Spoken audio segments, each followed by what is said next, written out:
Tervist kõigile Plaastrid peale kanali vaatajatele.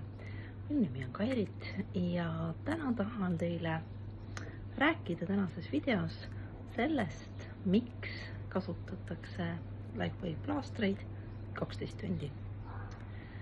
Mitte rohkem, vähem võib. Ja põhjuseks on siis eelkõige see, et kuna tegemist on siis valgustehnoloogia seadmega ja on siis kindlaks tehtud, et valgustehnoloogia töötab kõige efektiivsemalt just sellise 12-tunnise tsükliga ehk et siis 12 tundi plaastriga keha stimuleerides, aktiveerides ja 12 tundi ilma.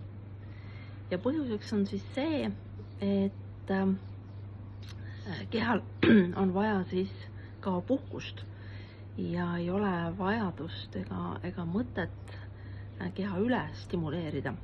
Et võib siis tuua paralleeli, et kui te joote kohvi, olete kohvijooja, siis mingil hetkel, kui alguses aitas ergaks muutumiseks ühest tassist, mingil hetkel on vaja 2 tassi, siis 3 ja nii edasi ja mingil hetkel siis enam ergastavat efekti ei toimu. Täpselt samamoodi siis plaastreid kasutades, et stimuleerides keha üle, lõpetab keha siis lihtsalt reageerimise.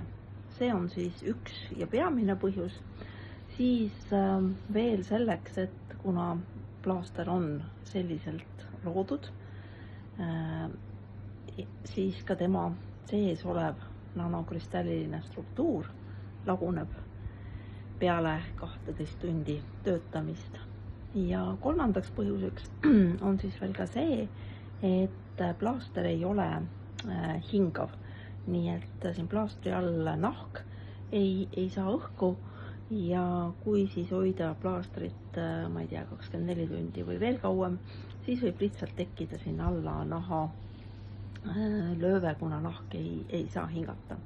Nii et plaastrid ikka 12 tundi, plaastri ka ja plaastrid peale ja ilusat päeva teile kõigile. Aitäh!